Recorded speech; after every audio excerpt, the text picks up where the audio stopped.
आज हम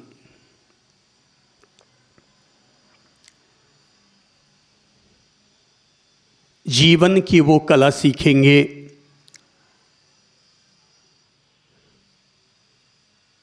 जो हमारी 100 समस्याओं को दूर करने में हमारी मदद करे। मेरी समस्याओं का समाधान मैं कर सकता हूं और आपकी समस्याओं का समाधान आप कर सकते हैं।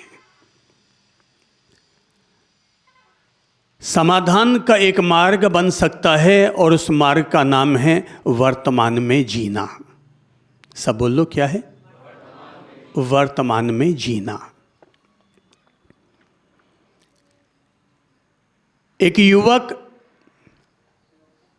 अपनी समस्याओं से हमेशा उलझा हुआ रहता था।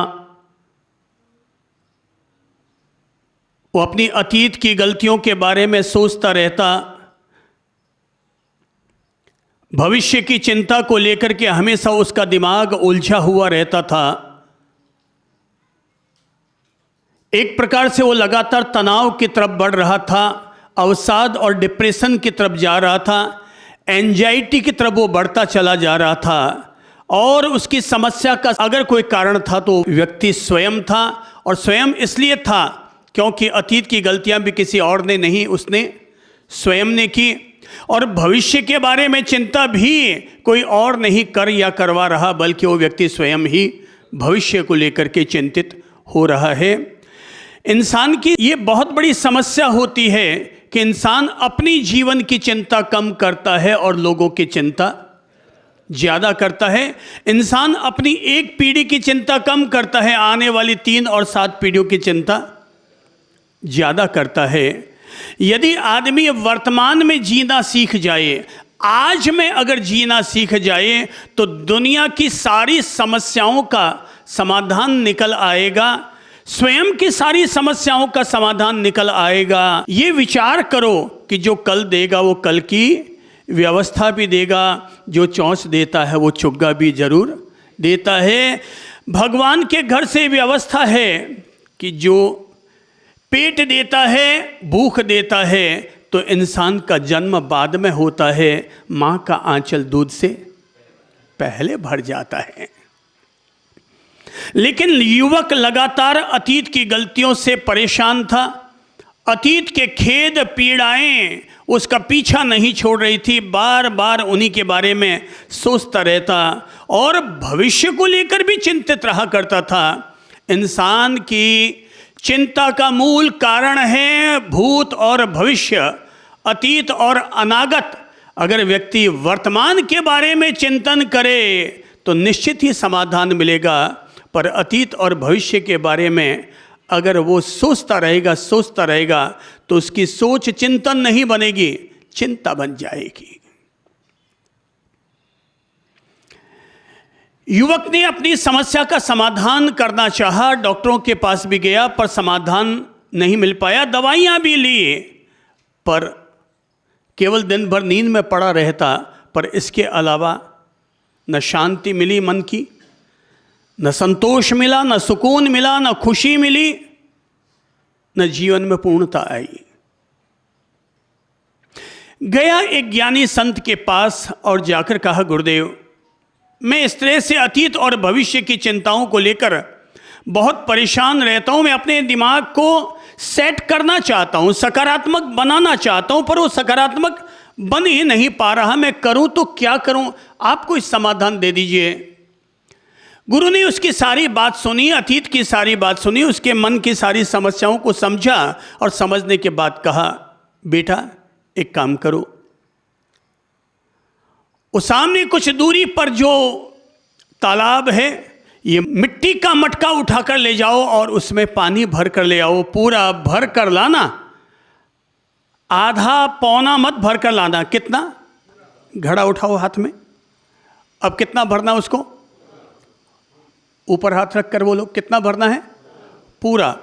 जैसे फिल्म थिएटर हाउसफुल होता है, ऐसे पानी का घड़ा भी हाउसफुल हो जाना चाहिए। तो बोले कि ये घड़ा लेकर जाओ और पूरा पानी भर कर लाना है तालाब में से, खाली बिल्कुल न रहे, पर सावधानी ये रखनी है तुम्हें कि जब घड़ा भर कर लाओ तो रास्ते में एक बूंद पानी भी नीचे नहीं गिरना चाहिए। क्या बात करें भगवान, एक बूंद पानी नहीं गिरना चाहिए। तेरी सजगता इसी में है कि तुम पानी एक बूंद भी गिरने मत देना। युवक रवाना हुआ, बोले गुरुदेव अभी ला के देता हूँ, एक बूंद भी पानी नीचे गिरने नहीं दूंगा। घड़ा उठाया, तालाब में पानी भरा। रास्ता बहुत सुंदर था, कई तरह के फूल खिले हुए थे, कई तरह के बीच में स्तूप बने हुए थे, अच्छे सुंदर नयनाभिराम वो पगडंडी और मार्ग था। भरा पानी, घड़ा उठाया, हाथ में लिया और सावधानी से चलता हुआ गुरु जी के पास आ गया और आकर कहा, लीजिए गुरुदेव, आपने कहा था एक बूंद भी पानी गिरना नहीं चाहिए, मैंने पूरा ध्यान रखा और एक भी पानी नीचे नहीं गिरा। मैं भरा हुआ मटका आपके पास ले आया हूँ। गुरुदेव ने कहा, मेरे वत्स ये घड़ा तो रखो यहाँ, पर क्या तुम इस सारी बात से कुछ मर्म समझ पाए?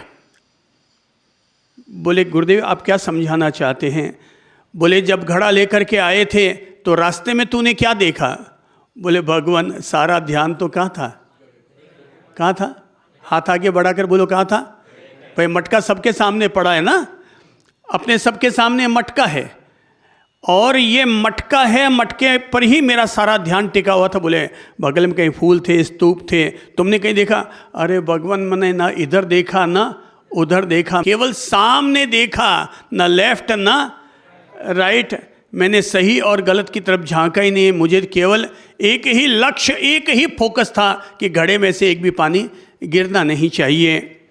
गुरु ने कहा, मेरे वत्स जिस तरह से तू घड़ा लेकर आया एक बूंद भी पानी नहीं गिरा, तो ये घड़ा क्या है? ये तेरा वर्तमान है, ये तेरा जीवन है।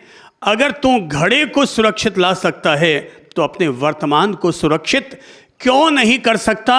जिस तरह से तूने न इधर देखा न उधर देखा, अगर तू भी अपने जीवन में इधर उधर झांकना बंद कर दे, बीती हुई बातों पर झांकना बंद कर दे, आने वाले कल पर झांकना बंद कर दे और केवल वर्तमान के घड़े पर अपना ध्यान दे दे, तो तेरे जीवन की सारी समस्याओं का समाधान अभी इसी वक्त हो जाएगा। बस केवल तुझे अपना ध्यान वर्तमान पर केंद्रित करने की जरूरत है। किस पर केंद्रित करना है? वर्तमान ही वास्तविकता है, वर्तमान ही वास्तविकता है। अब जो बीत गया वो बीते दिनों की बात थी, अब जो कल होगा वो आने वाले कल की बात होगी। हमारे हाथ में क्या है? नदी के किनारे कभी खड़े होना। मैंने तो घंटों घंटों खड़े होकर ऋषिकेश पर गंगा नदी के किनारे खड़ा होता था, नदी पर ध्यान किया करता था, जाने वाले पानी पर भी देखता था, आने वाले पानी को भी देखता था और देखते देखते देखते देखता जाने वाला पानी और आगे बढ़ गया, आने वाला पानी आ रहा और वो भी आगे बढ़ गया। मुझे लगा न उधर देख न इधर देख, जो पानी तेरे सामने है उसी पर गौर कर, आज पर जियो, वर्तमान पर जियो। जीवन जीने का यही महत्वपूर्ण पाठ है।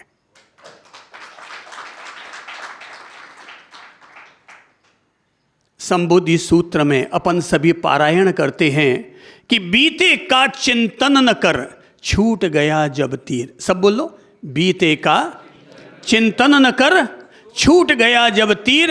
अनहोनी होती नहीं, अनहोनी होती नहीं, होती वह तकदीर। जो बीत गया सो बीत गया, होना था हो गया। उस दिन तेरी मेरी खटपट होने का योग था तो खटपट हो गई। अब उस खटपट को क्या हम 20 साल तक खींचे चले आए? वो तो बीता हुआ कल था। हम चाहें तो अपने वर्तमान पर ध्यान देकर आज को मधुर बना सकते हैं, अपने रिश्तों को मधुर बना सकते हैं, संबंधों में मिठास ला सकते हैं, मानसिक शांति के मालिक बन सकते हैं। अतीत को अगर हम सोचेंगे तो उसने मुझे उस दिन ऐसा कहा। अब जैसे वो चेहरा सामने आएगा, मैं अतीत पर ही अगर गौर करता रहूँगा, वो चेहरा सामने आते ही क्या होगा? क्या होगा? गुस्सा आएगा, वैर विरोध आएगा, उसके प्रति नफरत आएगी, उसके प्रति घिन्न पैदा होगी, उसे देखने की इच्छा भी मन में पैदा ना हो पाएगी। हम किससे चिपक गए? अतीत से। वर्तमान क्या है? वो हमारे सामने से जा रहा है व्यक्ति, मगर फिर भी ना हम उससे बोल रहे हैं, ना मुस्कुरा रहे हैं, ना बात कर रहे हैं, ना गले लगा रहे हैं। अरे भाई, किसी भी व्यक्ति को जिसके साथ बोलचाल बंद हो रखी है, उसे अगर हम 4 शब्द बोल लेंगे तो ऐसा करने से हमारी दौलत, सब बोलो तो, हाँ, कम नहीं हो जाने वाली। जिस व्यक्ति से हमारी बोलचाल बंद है, अगर हम उससे 4 शब्द आगे बढ़कर बोल लेंगे तो उससे हमारी दौलत, हमारी जायदाद कम नहीं हो जाने वाली। इसलिए मैं मूल्य देता हूं वर्तमान को। मैंने अपने पिछले सत्संग में भी इस बात पर जोर दिया था कि हम लोग वर्तमान पर गौर करें, वर्तमान पर ध्यान केंद्रित करें। भगवान महावीर वर्तमान के अनुपस्थित थे।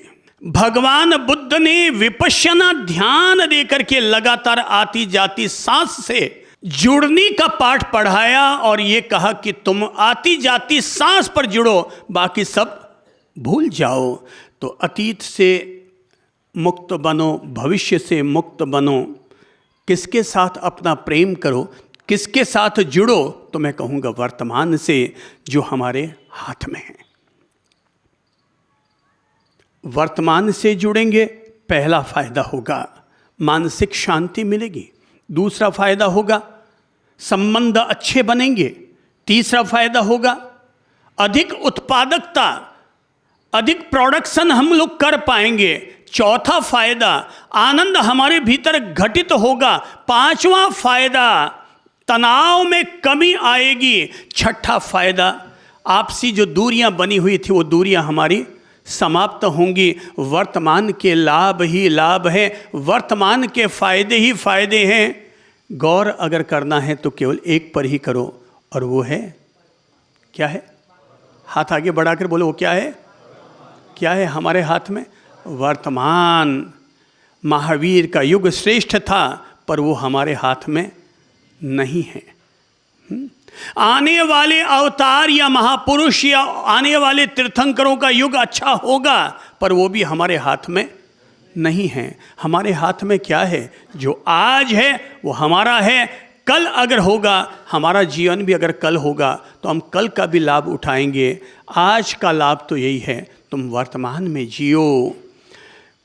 खुशी से जीने के लिए, मानसिक शांति पाने के लिए, संतोष और समग्र जीवन जीने का एक ही मूल मंत्र है, और वो है, अंडरलाइन करके बोलो, वर्तमान में जियो। कौन सा जीवन जियो? वर्तमान में जीवन जियो। इस समय वर्तमान क्या है? क्या बोलेंगे? आपका वर्तमान अभी इस समय क्या है? हाँ, ठीक कहा आपने। अभी वर्तमान ये है कि हम प्रवचन सुन रहे हैं, हम गुरु के सानिध्य में बैठे हैं, उनसे ज्ञानार्जन हम कर रहे हैं, जीवन जीने की किरण हम उनसे हासिल कर रहे हैं। वर्तमान पर जागोगे तो कुछ हासिल करोगे, और उधेड़ बुन में उलझे रहोगे तो न इधर के रहोगे न उधर के रहोगे। कई लोग होते हैं, अक्सर कभी कभी देखने में आता है कि अगर सत्संग चल रहा है तो कभी कभी नज़र पड़ती है तो देखते हैं आदमी माला लिए बैठा है, खास तौर पर महिलाएं, मतलब सामायिक का व्रत लेकर भी बैठी है, हाथ में माला भी चल रही है, और सत्संग भी सुन रहे हैं, और बगल वाली बाई क्या बोल रही है उस पर भी ध्यान है। तो फिर क्या हो रहा है? ये एक साथ में 4 काम चल रहे हैं। ऐसा व्यक्ति न माला फेर पाएगा पूरी, न सत्संग सुन पाएगा पूरा, न किसी की बात सुन पाएगा पूरा। कुल मिलाकर के इन सब चीज़ों का एक समाधान बन सकता है। मैं जिस प्रिंसिपल को जीता हूँ वो प्रिंसिपल सिद्धांत समझा देता हूँ, जो मैंने मेरे ज्ञानी जनों से सीखा है, समझा है, जिया है। वो मंत्र केवल इतना सा है, वर्तमान में जियो। क्या है? वर्तमान में जियो। बेटा छोड़कर चला गया, अब उसका उधेड़ बुन मत लो। बहू छोड़कर चली गई, गैल छूटी, उसको अपने दिमाग में मत लो, ठीक है?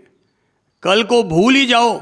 एक मास्टर जी भी अगर क्लास में पढ़ाने के लिए आता है तो आते ही सबसे पहला काम क्या करता है? कोई बता सकता है? टीचर क्लास में आएगा, आने के बाद सबसे पहला क्या काम करेगा? चलिए, एक ने कहा अटेंडेंस लेगा, और क्या काम करेगा? पढ़ाने से पहले क्या काम करेगा? हाँ, बिल्कुल ठीक कहा आपने। तो सबसे पहले क्या कर रहा है? हाथ में उठाओ तो ब्लैक बोर्ड क्या कर रहा है? साफ कर रहा है, जबकि उसी का लिखा हुआ है। और जो उसने लिखा है उसे लिखने के लिए उसने मेहनत भी की है। कल का लेक्चर तैयार करने के लिए उसने अपने 2 घंटे भी लगाए होंगे, और जो कुछ लिखा है उसके लिए उसने अपनी पूरी बुद्धि का इस्तेमाल किया होगा। पर अगर आज नया कुछ सीखना है तो कल के ब्लैक बोर्ड को, यही ज्ञान हमें जीवन के साथ जीने जैसा है कि कल का ब्लैक बोर्ड क्या करो? साफ करो। क्या करो? ब्लैक बोर्ड हाथ में उठाओ, डस्टर। अब क्या करो? कल वाली बातों को साफ करो, कल के तनाव को, कल की बातों को। भूल पाए कि ना भूल पाए, पर ब्लैक बोर्ड को साफ जरूर कर लो। कुछ एक गाना ना, कल की बातें छोड़ो कल की बातें, कल की बात पुरानी, नए दौर में लिखेंगे हम मिलकर नई कहानी। ये तभी हो पाएगा जब हम वर्तमान के साथ अपने आप को जोड़ेंगे। हम एक शहर में थे, तो हर शहर में हमारे कोई ना कोई ऐसी घटना घटती रहती है। बात जब उदयपुर की आई तो वहाँ की बात कह देता हूँ। तो वहाँ हमारे पिछले चातुर्मास में, मतलब ये जो अभी हुआ था उससे भी पहले वाला चातुर्मास, तो एक बड़ा आयोजन हुआ था। एक परिवार ने बहुत बड़ा सत्संग आयोजित किया, पूरे नगर के लोगों को आमंत्रित किया, भोजन प्रसादी भी रखी।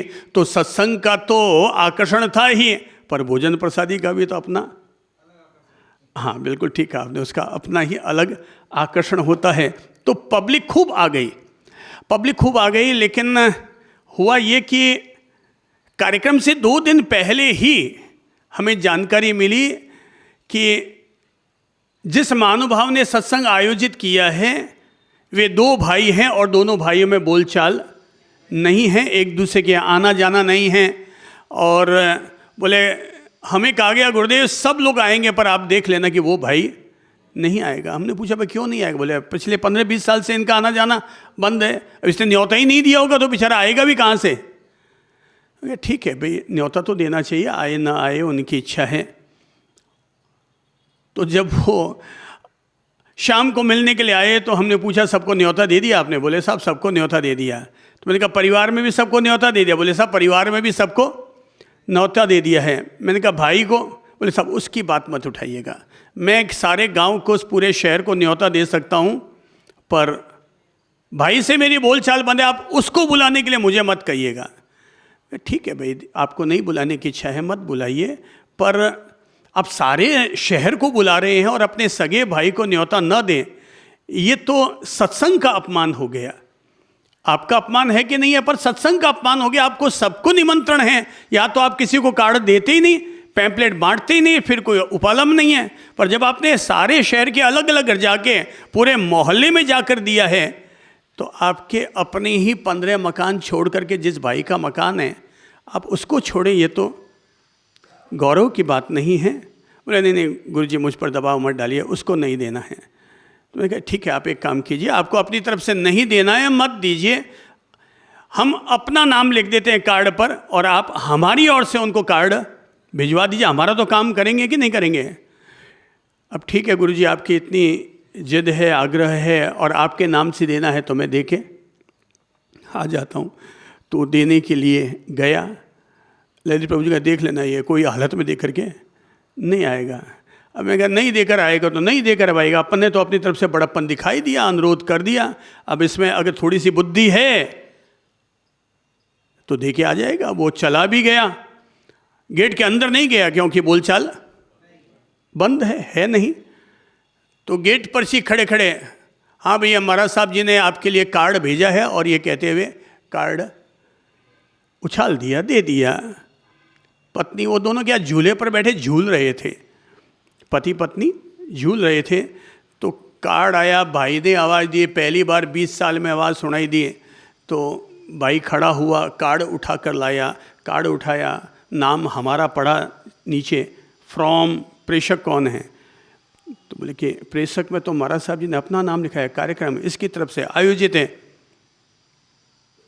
तो बोले कि क्या है? बोले सत्संग है,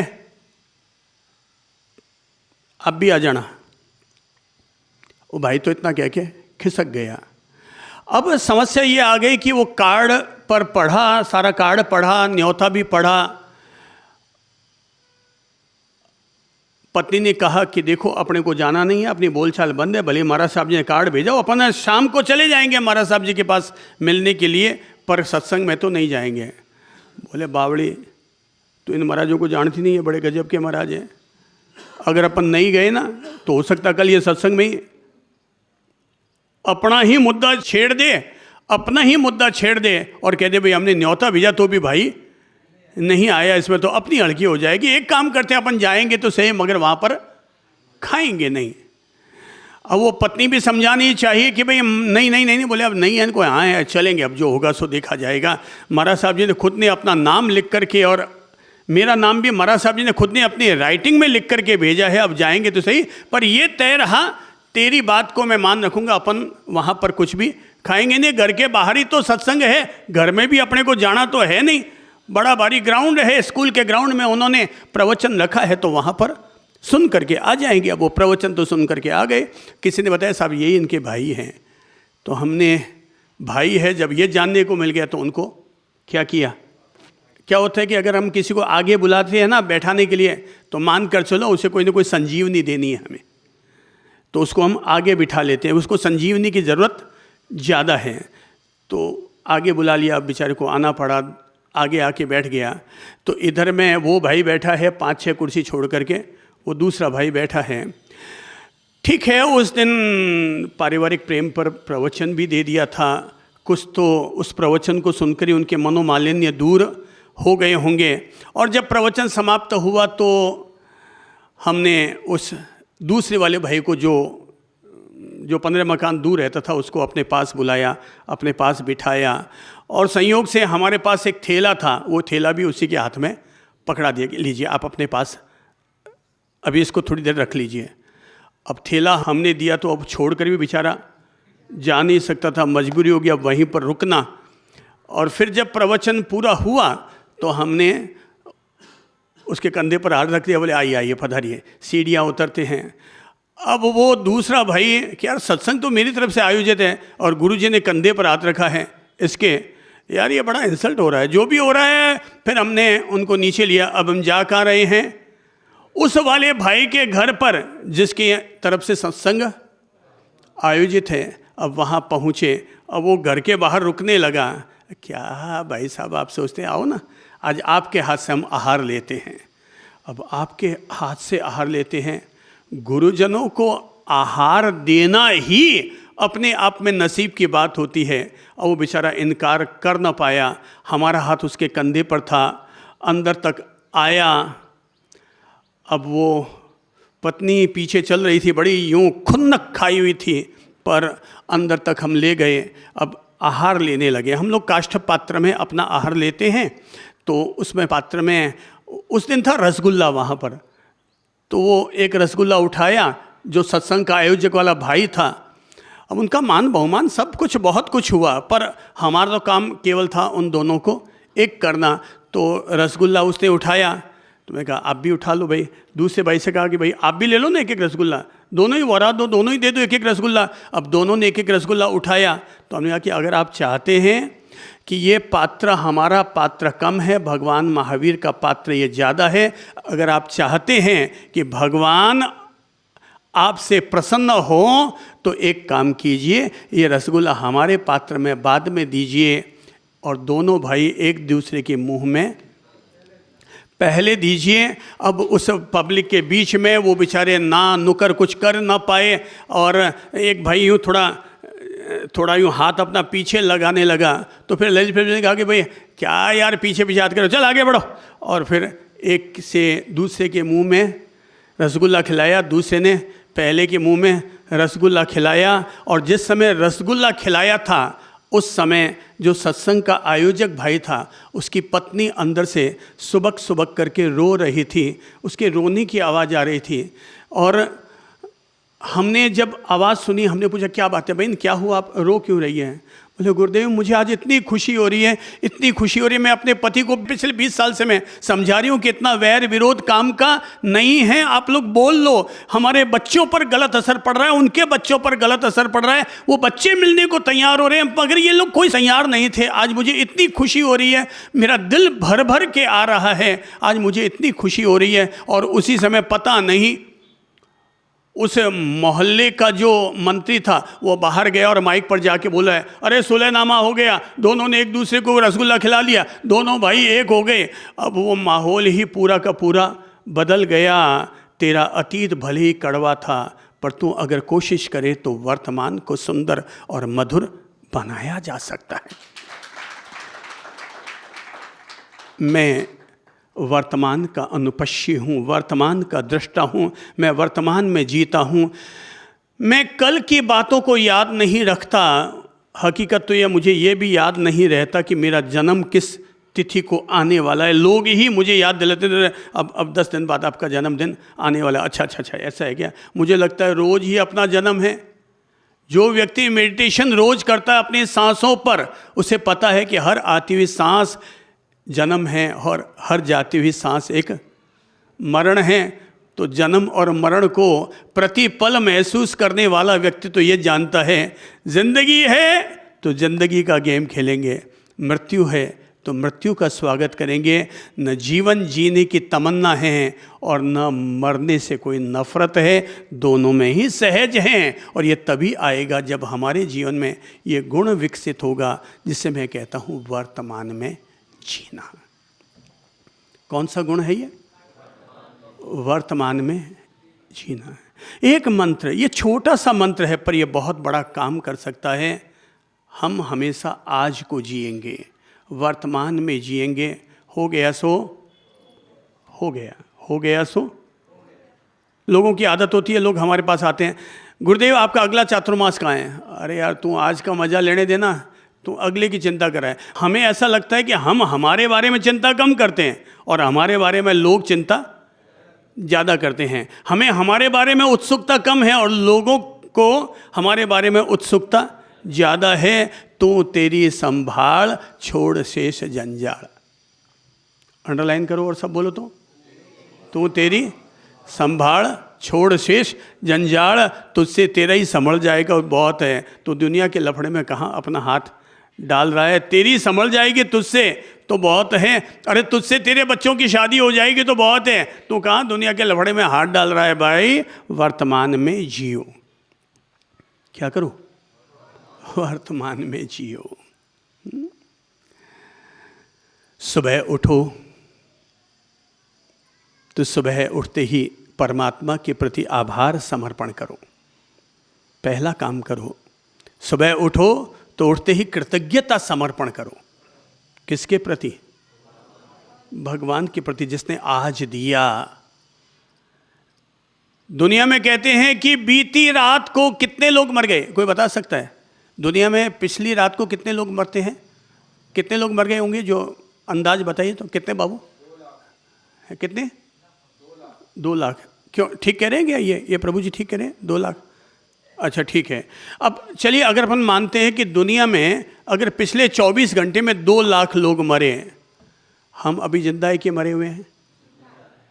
तो क्या थैंक यू कहना हमारा हक नहीं बनता है कि हम प्रभु को धन्यवाद कहें कि उसने हमारे जीवन के शिलालेख में मृत्यु नहीं लिखी बल्कि ज़िंदगी लिखी है? तो सुबह उठो, एक स्माइल तो बनती है।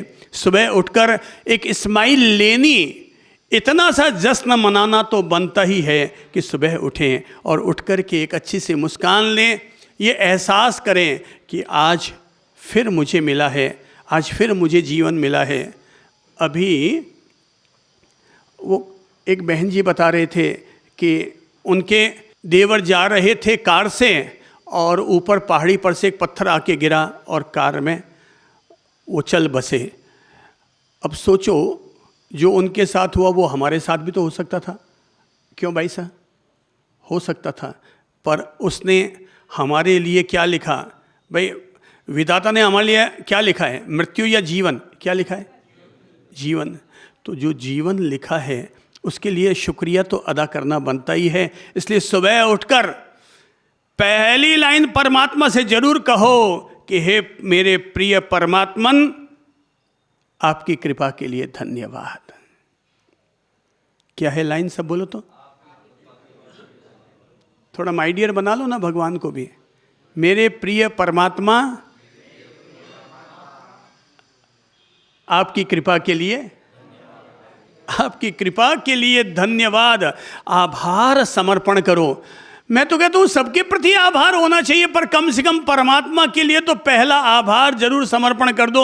हमने अपना दिन शुभारंभ जो किया है वो आभार के साथ, कृतज्ञता के साथ किया है, क्योंकि उसने मुझे आज दिया है। क्या दिया है? आज उसने हमें क्या दिया है? आज दिया है। और आज उसने हमें जीवन दिया है। आज उसने हमें मृत्यु नहीं दी। तो सुबह उठते ही आभार समर्पण करो। इस कृतज्ञता में बड़ा दम है। और अगर कृतज्ञता हम समर्पण करने के अभ्यस्त बन जाते हैं तो मन में रहने वाली शिकायतें, कंप्लेन, शिकवा अपने आप दूर होने लग जाएंगे कि जो दे रहा है भगवान अच्छा ही दे रहा है। कृतज्ञता समर्पण करो। कृतज्ञता क्या काम करती है? मैंने कभी सुना था कि रेगिस्तान के एक ऊंची पहाड़ी पर एक घायल चिड़िया पड़ी थी और उधर से अचानक एक महर्षि का या नारद जी का जाना हुआ। उन्होंने एक घायल चिड़िया को देखा, उसके पंख सारे जल गए, बिखर गए।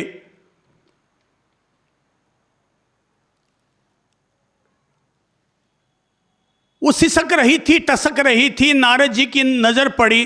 बोले देखता हूं ये प्राणी इतना तड़फ क्यों रहा है। पास गए तो नारद जी ने पूछा क्या बात है, तुम इतनी तकलीफ में क्यों हो? बोले भगवान वर्षों से यहां पड़ी हूं, आप कोई मेहरबानी कर सकें तो मेहरबानी होगी, मुझे नया जीवन मिल जाए, या तो मुझे मृत्यु दे दो और या फिर मुझे नव जीवन दे दो। नारद जी ने कहा भाई देखो मेरे हाथ में तो नहीं है, हाँ मैं भगवान के पास जा रहा हूँ, अगर वहाँ से कोई तेरे लिए समाधान मिल गया तो मैं ज़रूर ले आऊँगा। भगवान जी के पास पहुँची, अपनी सारी ज्ञान की बातें की, निकलने लगे तो पूछा भाई इस तरह से रास्ते में घायल चिड़िया मिली थी तो वो इतनी तड़फ रही थी, क्या किया जाए, उसका क्या भाग्योदय है? भगवान ने कहा, अपनी दिव्य दृष्टि का उपयोग किया और कहा कि भाई उस चिड़िया को जाकर बता दो 7 जन्म तक उसको इसी तरह से ही तड़फन से ही गुजरना पड़ेगा। इस जन्म में भी उसे पीड़ा झेलनी पड़ेगी, अगले जन्म में भी पीड़ा, उसके अगले जन्म में भी पीड़ा, 7 जन्म तक लगातार उसकी इसी तरह से ही पीड़ाएं भोगने का उसका भाग्य लिखा हुआ है। नारद जी ने कहा भगवान वो आपको याद कर रही है, उसने मुझे इतने अनुनय विनय के साथ कहा है, कोई समाधान हो तो बता दीजिए ना। बोले अब जिसका जैसा कर्म है उसको मैं कैसे बदल सकता हूँ? बोले भगवान फिर भी आप तो ज्ञानी हैं, दयालु हैं, अगर कोई रास्ता बता सकें तो रास्ता बता दीजिए ना, अगर कोई छोटा सा ही समाधान बता दीजिए। तो बोले एक छोटा सा समाधान। बोले ठीक है, तुम एक समाधान हो सकता है वो काम कर जाए, तुम जाकर उससे कहो कि चिड़िया से जाकर बोलो कि चिड़िया हर समय केवल एक ही लाइन बोले, हे प्रभु हर चीज के लिए आपको धन्यवाद, हे प्रभु हर चीज के लिए आपको धन्यवाद, हे प्रभु हर चीज के लिए आपको धन्यवाद। नारद ने कहा कि भगवान ये कौन सा मंत्र हुआ? बोले तू तो जाओ और चिड़िया से कह दे। नारद जी आए चिड़िया के पास और जाकर के यही कहा, क्या लाइन है सब बोलो तो हाथ जोड़कर, हे प्रभु हर चीज के लिए आपको धन्यवाद। जो नहीं बोल पाए वो वापस दोबारा सब लोग बोल दो, क्या है? हे प्रभु हर चीज के लिए आपका धन्यवाद।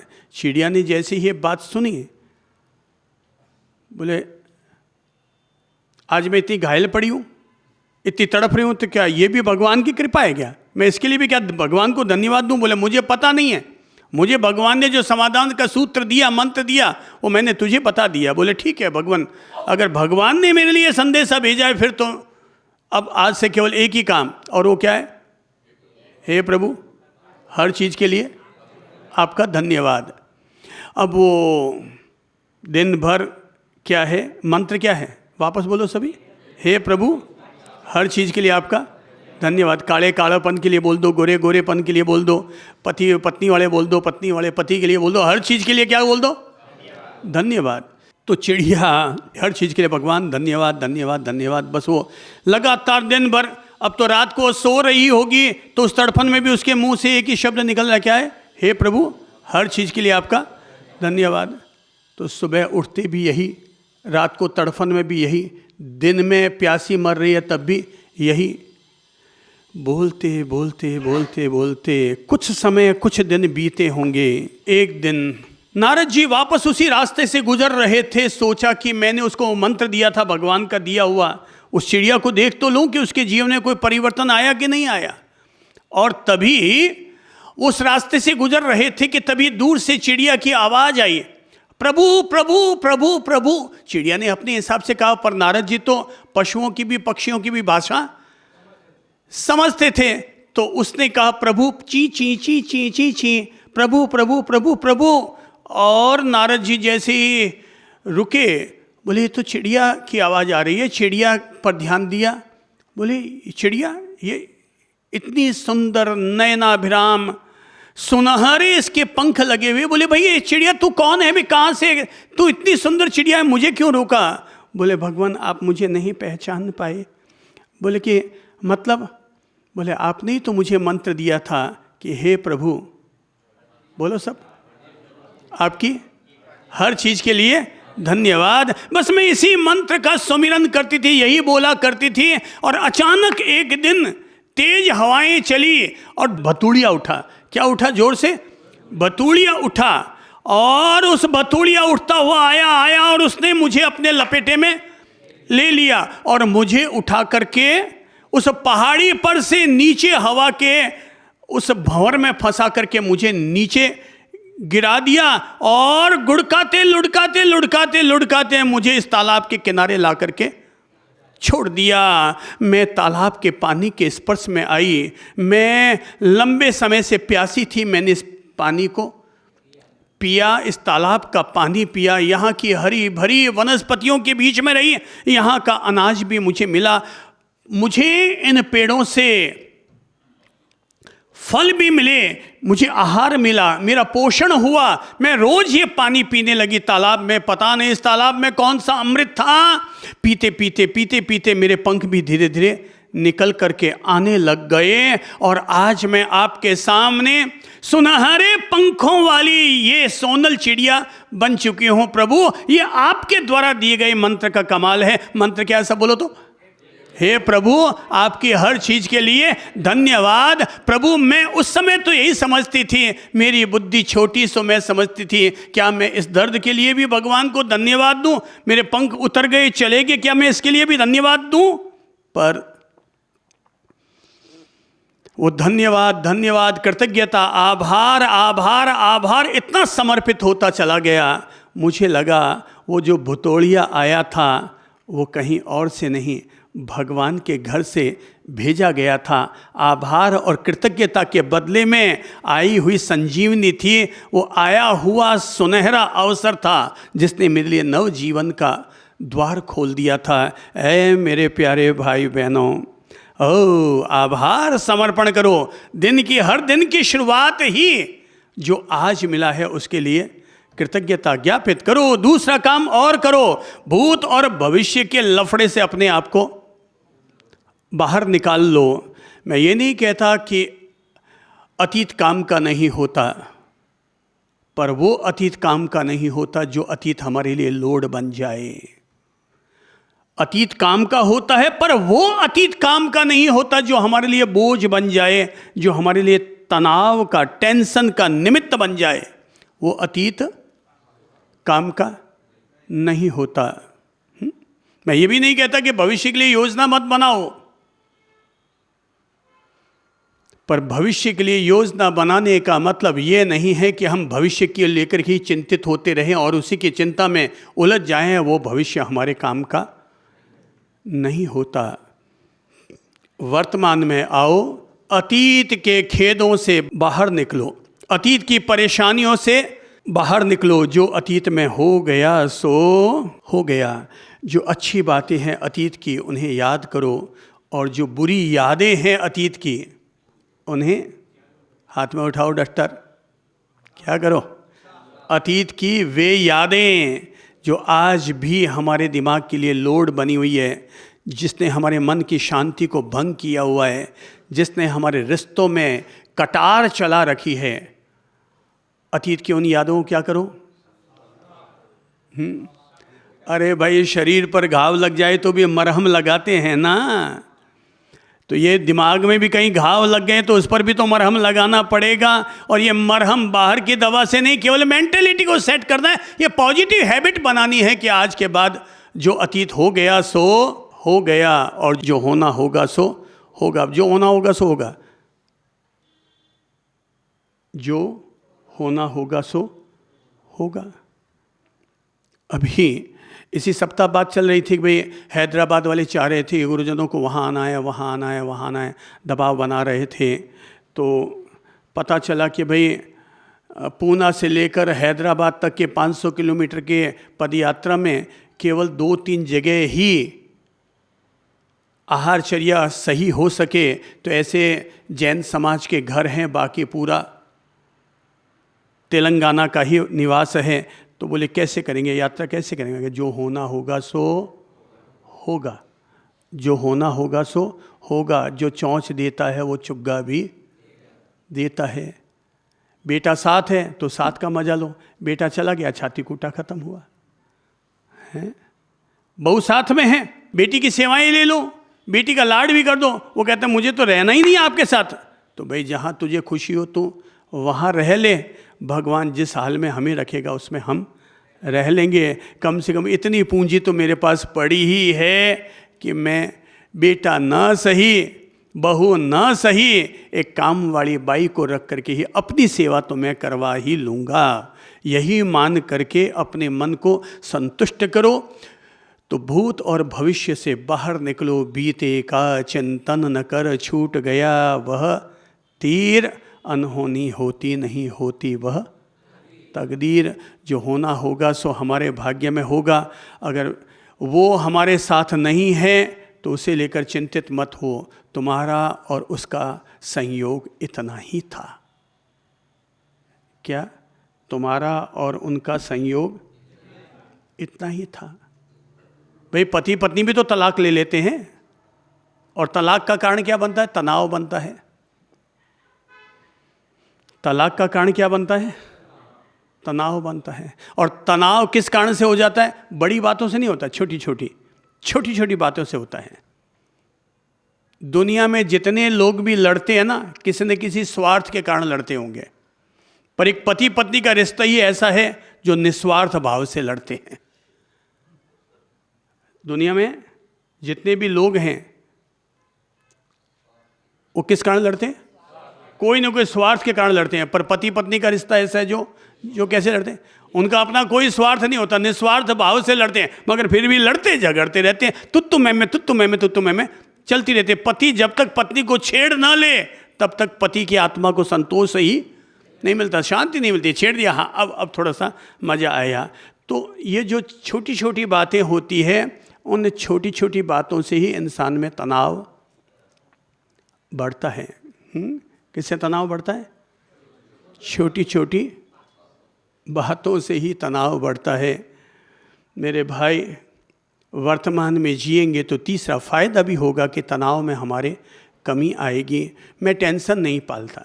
मुझे परमात्मा की ये बहुत बड़ी कृपा मानता हूँ कि मैं किसी बात को लेकर के टेंशन नहीं पालता। हो गया सारा हो गया, कोई बात नहीं, इसको फ्री करो, जो हो गया सो हो गया। तेरा मेरा इतना ही संयोग था, तो तेरे रास्ते और मैं मेरे रास्ते। इसको हम जितना फ्री रखेंगे मुक्ति हमारे उतनी ही करीब रहेगी। सब बोलिए, हाथ रखो दिमाग पर। इसको हम, दिमाग को हम जितना फ्री रखेंगे, मुक्ति हमारे उतनी ही करीब रहेगी, शांति खुशी हमारे उतनी ही करीब रहेगी। और इसको हम जितना लफड़ों से घेर कर रखेंगे, नरक की आग हमारे उतने ही करीब रहेगी। इसलिए क्या है, अभी कल की बात है,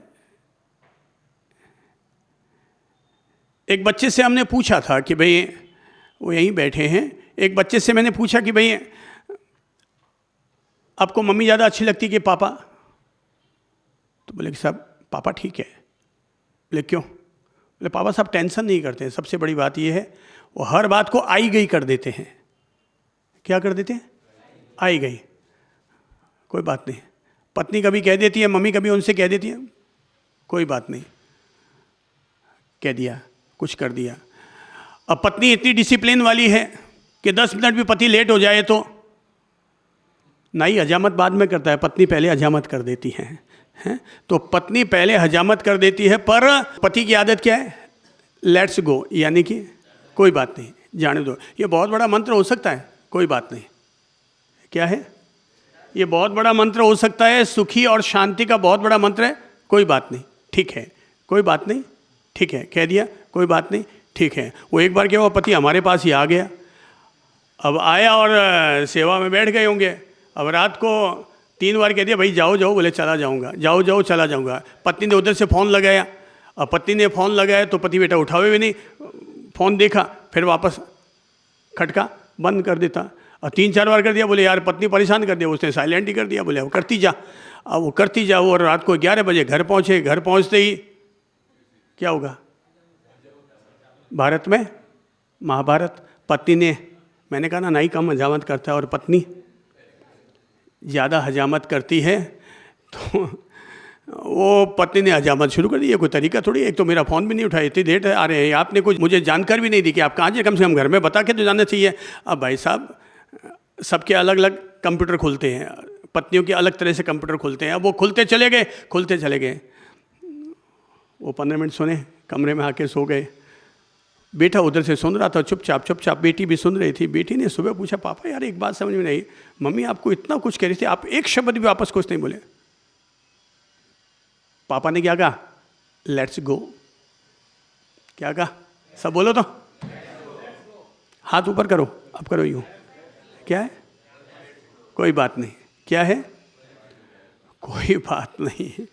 ये छोटी छोटी जो बातें होती हैं ना, वो छोटी छोटी बातें जीवन में बड़ा सुकून भर देती है, जीवन में कई राज खोल देती है, ऐसे राज जो हमें सुखी बनाती है, शांति देती है, मानसिक शांति प्रदान करती है। और इस तरह से जैसे कमल का फूल कीचड़ से बाहर निकलता है, ऐसे ही हम लफड़ों से बाहर निकल जाते हैं।